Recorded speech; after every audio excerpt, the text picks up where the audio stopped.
மதுரையில் கமலம் பாட்டின்னு ஒரு பாட்டியை பற்றி பதிவு பண்ணோம். அந்த பாட்டியோட வயசு 80. அவங்க வந்து கிட்டத்தட்ட 42 வருஷங்களாக ஒரு வீட்டு வாசலில் டெய்லியும் காலையில் 6 மணிலேருந்து 10 மணி வரைக்கும் ஆப்பம் அப்படின்னு சொல்லி ஒரு ஸ்வீட் காலையில் மதுரையிலேருந்து ஒரு காலை உணவு. நம்ம இங்கே சாப்பிட்ற ஆப்பம் இல்லை, தேங்காய் பால் ஆப்பம் இல்லை, அது வந்து ஒரு ஸ்வீட் கருப்பட்டியில் போய் செய்கிற ஒரு ஸ்வீட். ஸோ அவங்க வந்து அது 46 வருஷங்களாக அதை செய்கிறாங்க. அது வந்து ஒரு மண் சட்டி மாதிரி இருக்கும். அந்த சட்டி வந்து ஒரு 2 மாதத்துக்கு வரும், அதுக்கப்புறம் உடஞ்சிரும். அவங்க அந்த சட்டியை ஒருத்தர்கிட்ட செய்கிற ஆள்கிட்ட சொல்லி அதை வாங்கி செய்கிறாங்க. அவங்க நினச்சிருந்தா நார்மல் கல்லில் செஞ்சுருக்கலாம், பட் அது அவ்வளோ கஷ்டப்பட்டு செய்கிறாங்க. அவங்களோட வீட்டு வாடகை 2000 ரூபாய்.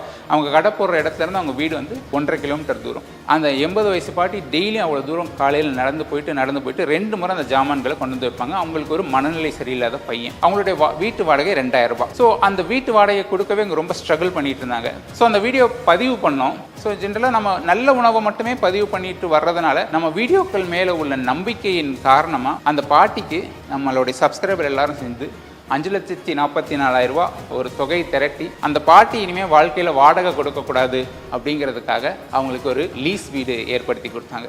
ஸோ ஒரு வீடியோ ஒருத்தருடைய வாழ்க்கையில் எவ்வளோ பெரிய மாற்றத்தை பண்ண முடியுமா அப்படிங்கிற ஒரு ஆச்சரியத்தை எங்களுக்கே முதல் முறை கொடுத்தது அந்த வீடியோ எங்களுடைய சப்ஸ்கிரைபர் மூலமாக. ஸோ அதுக்கப்புறம் நாங்கள் பண்ண பல வீடியோக்கள் மூலமாக நிறைய பேருடைய வாழ்க்கையை எங்களுடைய சப்ஸ்கிரைபருடைய ஹெல்ப் கொண்டு எங்களால் மாற்ற முடிஞ்சுது. பட் ஒரு தருணத்தில் அந்த உதவி பண்ணுறவங்களுடைய முகத்தையும் அந்த உதவி போய் சேர்ந்ததையும் நாங்கள் நிறுத்த ஆரம்பித்தோம். அது காரணம் என்னென்னா, ஒரு பாட்டி இங்கே சென்னையில் வந்து வெறும் அவங்க புருஷனுக்கு கால் உடஞ்சி போச்சு. ஸோ அதனால் ஒரு டேபிள் போட்டு பணியாரம் கொழுக்கட்டை அவ்வளோதான் விற்கிறாங்க. இதுவும் 5 ரூபா, அதுவும் 5 ரூபா. ரொம்ப அதில் ஒன்றுமே இல்லை, அந்த விஷுவலில் காமிக்கிறதுக்கு ஒன்றுமே இல்லை. அந்த பாட்டியோட வறுமை மட்டும்தான் இருந்தது.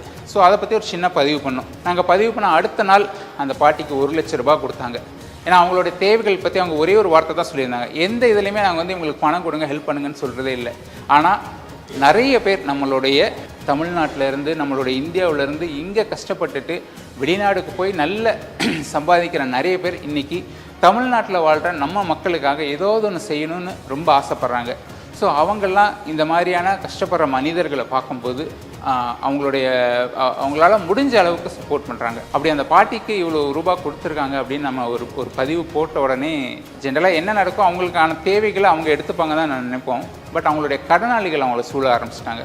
அவங்களுக்கு அந்த 1,00,000 ரூபா கைக்கு வந்து அடுத்த நொடி அவங்க கடனாளிகள்லாம் வந்து அதில் 50,000 ரூபா வந்து அவங்ககிட்ட இருந்து எடுத்துகிட்டு போயிட்டாங்க. ஸோ அவங்களுக்கு கடனே 1,50,000 ரூபாய்க்கு மேலே இருந்தது. பட் அதை அவங்களால சொல்ல முடியல, வேறு வழி இல்லாமல் ரொம்ப சிரமப்பட்டாங்க. அவங்களாலேயும் ஒன்றும் பண்ண முடியல, எங்களாலேயும் ஒன்றும் பண்ண முடியல. ஸோ அதுக்கப்புறம் வர்ற உதவிகள் பற்றின பதிவை போடுறதை நிறுத்தணும். ஏன்னா நிறைய பேருக்கு உதவ ரெடியாக இருக்காங்க, பட் அதை மிஸ்யூஸ் பண்ணுறதுக்கும் நிறைய பேர் ரெடியாக இருந்தாங்க. இந்த மாதிரி நிறைய பேரோட வாழ்க்கையை ஒரு வீடியோவால் மாற்ற முடியுங்கிறத நாங்கள் கொஞ்சம் கொஞ்சமாக உணர ஆரம்பித்தோம். ஸோ அந்த மாதிரியான மனிதர்களை நோக்கி பயணிக்க ஆரம்பித்தோம். அவங்களுக்கே பண கஷ்டம், நான் அவங்ககிட்ட இருந்து பணம் வாங்க மாட்டேன், வாங்குறது தப்பு அப்படிங்கிறது என்னோட நோக்கம். ஸோ அதனால தான் நிறைய பெய்ட் ப்ரொமோஷன்ஸ் பக்கம் போகிறதில்ல. பட் இதை வந்து மிஸ்யூஸ் பண்ணுறதுக்கான நிறைய முயற்சிகளும் எல்லாம் நடந்தது. அதாவது கஷ்டப்படுறோம் அப்படின்னு சொல்லி நிறைய பெரிய பெரிய உணவகங்கள்லாம் உள்ளே வந்தாங்க. பட் நம்ம ஜென்ரலாக எப்போவுமே வந்து என்கிட்ட என்ன கேட்பாங்கன்னா, சார் அவங்க இதில் வீடியோ பண்ணுறதுக்கு எவ்வளோன்னு கேட்பேன். நான் மொதல் கேட்பேன், நீங்கள் என்ன உணவு பண்ணுறோம் அப்படிங்கிறதான் கேட்போம். ஏன்னா நம்ம என்ன உணவு, அதை எப்படி பண்ணுறோம், எதுக்காக அந்த விஷயம் பண்ணுறோம் நாங்கள் முதல்ல தெரிஞ்சுக்க விரும்புகிறோம். நம்ம ஏன் உணவு பண்ணுறவங்களை பற்றி எப்போவுமே காமிக்கிறோம் அப்படின்னா,